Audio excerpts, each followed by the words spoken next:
to you. We certainly have Vinny Mandy, Juliet, James Mountford, and Carl Markham. We're to ask questions in the open. If anyone else wants to, please let me know. I'm assuming James from TalkSport has got the hand up, will do so also.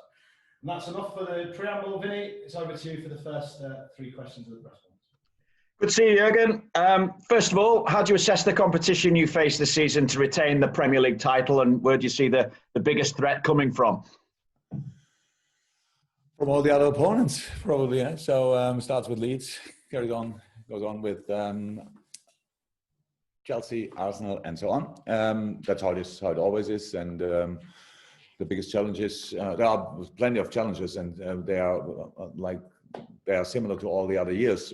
But there are some other ones as well. And so it's about we press a normal season in a shorter period, which will be a proper challenge, especially with the wonderful rule we set up with 18 and 3 pretty much, which is it's only about player welfare, by the way. Only to say it, it's nothing else. But I don't know why we have to discuss it on this at all. And not everybody says, yeah, of course, like the whole world is doing, by the way, at least whole Europe. But that's how it is. Yeah, so will just be difficult, but it's always difficult. So that's not new. We don't have to think in this moment about the whole season. We have to think about Leeds, and there's enough to think about, honestly, because it's a Premier League team new in a Premier League with this, but really a Premier League team, quality-wise, and with a world-class manager and an incredible, intense idea of football, and we have to be ready for that. So that's what I'm thinking about, and not too much about the rest of the season. Can I ask you though about things off the pitch though as well, because we heard of you having talks with Gini Wijnaldum this week. What can you tell us about those talks, and how likely is he to sign a new contract, and I suppose just end any doubt over his Liverpool future? It's interesting. I had since Gini is here, I think I had 500-600 talks to him, pretty much. And so that's exactly the same, like always. So nothing else to say about that. Yes, of course, I speak to Gini. He came back from international duties, and then we have a talk. That's always like this, and that's all, really. Do you know what I can say about that?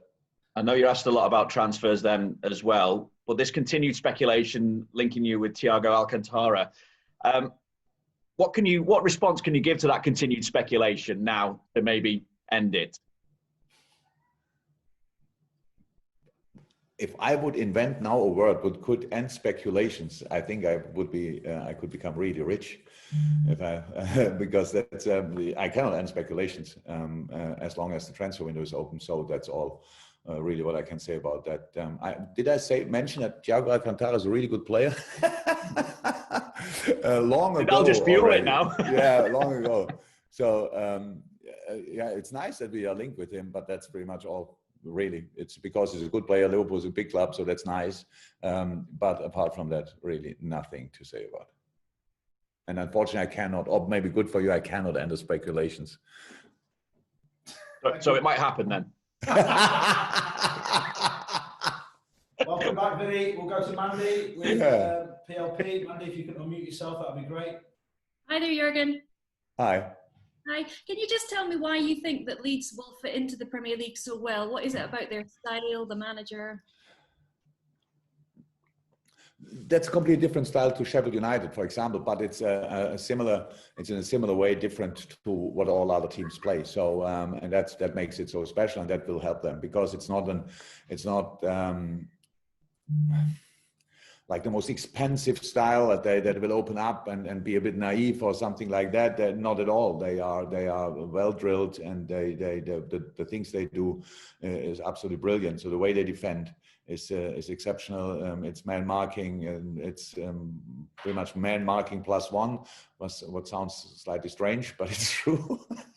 So that's really good organized. But of course, they will face challenges as well, because the Premier League, some different animals are around than in the Championship for sure. But anyhow, they will do well in the Premier League 100%, and they know it probably. That it suits them probably even more the Premier League than the Championship did. So good news for Leeds. They are not in the Championship anymore, and so now they can show their full potential, and that's what they will do. But of course, we are not that bad as well, and so we try to push through our things as well. But it will be if we are not ready for intensity, we have a problem, 100%, because they will be ready. They always were ready, and unfortunately, we don't play them after they played 6 games in 7 days. So they are pretty fresh, had a good preseason, and now they will be completely charged. But we as well. So let's give it a go. Not many managers have managed to retain the Premier League title, and there are obviously huge challenges with that. But has it been even more challenging because you've had less time to prepare, less time to think of perhaps new ideas or recover mentally, you and your players? So I'm completely recovered from whatever, so on a professional basis, and my boys as well. So it all together was obviously a challenge for all of us, and the break we had was not a break because it was very intense mentally and all these kind of things. And then we played a lot of games in a pretty short period, and then we had a short break and came back. So, but that's we are now pretty much in our normal rhythm for the moment, at least. That will change in the next few weeks, obviously, because then we play. It feels like more often than we have the opportunity to train, but that's okay, because pretty much everybody has to do it. At least the teams who are in Europe as well, and the teams who have international players, for them, it's all the same. So it's being champion is the best. So winning the league last year is actually the best problem you can have, to be honest. Yes, it's if it's a problem, I don't know even, but everybody gives me the feeling that it should be a problem. So because anybody else wants, or everybody else wants to become champion as well, that's no news to me. So I knew that before, and so we just give it a try again, and we know we will face incredibly strong teams, and it's all about us, how we can, how we can put all these intense performances on the pitch again and again and again. That's it pretty much, and that's a job we have to do. So it's absolutely it's important and important information in which league we play. It's the Premier League, and the Premier League is the strongest league in the world. So that means we have competitors more than we need, but we should be ready in all the different games, and that's what we try to make sure with the preseason. Nothing else. Thank you, Mandy. Okay, just before Juliet starts, the next questions are Juliet, James from Merseyside, James from TalkSport, Carl from PA. I haven't got any other hands up for the Open, so that'll be that after that. But please let me know if not. And Juliet, over to you. Jurgen, is that a new mug, by the way, just very quickly? I mean, the mug what you're drinking out of, the cup, the mug. No, it's not new. I have that already since pretty early. The kitchen. It's a present from the kitchen. It's a normal one on it. Sorry. So usually we have the press conference downstairs, and I don't take tea there. But now we are on the same floor, and I got a tea before I came in. So that's why I have the mug. The normal. Off the record, Julia. That wasn't my question. I just noticed it. That was all. You're going back to Gini. You say you have lots of talks with him, and you're not going to kind of tell us what's going on. But is it all good as far as you're concerned with him and Liverpool and his future? The last part of your question I didn't understand. Is it all good? Is it all good with Gini, Liverpool, and his future? Great. But what about the future? Yeah. Yes, he's absolutely fine about the future, as far as we are involved in that. So I cannot speak about the future in a few years, but it's all fine. So it's all good for the moment. You know the situation. So between Gini, me, and the club, everything is completely fine. So apart from anything to announce to you, but that's more your problem than ours, because we are completely fine in the situation. Okay, I'll let someone else pick the baton and carry on. Thank you, Julia. Okay, James Mountford, BBC Merseyside. Hello there, Jurgen. Just really off the back of that, clearly this season is different anyway because of COVID, but it was always the plan the transfer window would be open at the start of the season, and that's been different to previous seasons. How do you feel about that? Is it something that you prefer? Because it's not just yourself, it's also other teams have the opportunity to change their squads too. So in a normal world, an ideal world, I would prefer that all transfer windows close the same day, and if they close before the season starts, I would say that's better, because everybody knows that, and we can start earlier. But this year is absolutely special for many reasons. I'm really happy that we decided we close it pretty much with the other countries as well, because otherwise it wouldn't make sense at all. So it's how it is. We dealt with the situations in all the years as good as we could. Let me say it like this. I like that we now close it at 6th of October, I think, and then 10 days later, if I'm right, 8, 9, 10 days later, what is it? The domestic, or at least to the Championship and League One and League Two transfers are still possible. So that's completely fine. That makes completely sense.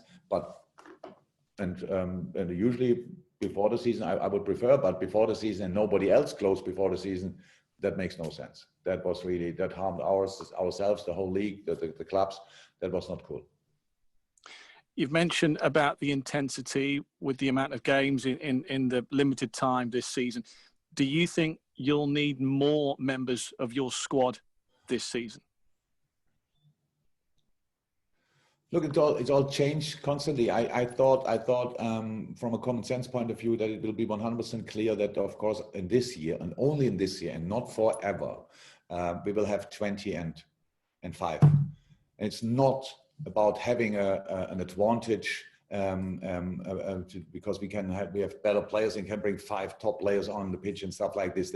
What I really don't like that we deal with this thing based on the wrong facts. It's not about having advantages. It's about players' welfare, and it's about having the highest quality in the games for all teams, by the way.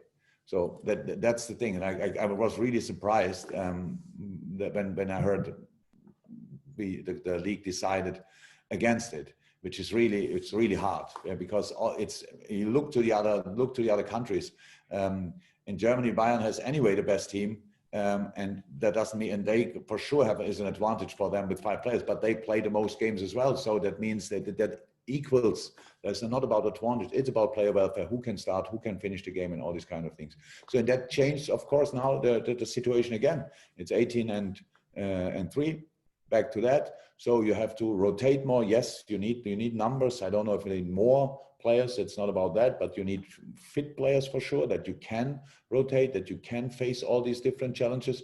But that's a job we have to do, and we have to make the decisions to be as good prepared as possible. Fantastic. Thank you, James. James from TalkSport for a question. Jurgen, you've said you want to attack the title this season rather than defend it. What's the importance of taking that particular mindset, do you feel? First moment, it was my response on that somebody told me we have to defend the title. And I don't understand that. Maybe I'm not smart enough, but I didn't understand that. So if there's a title out there, we obviously showed that we were last year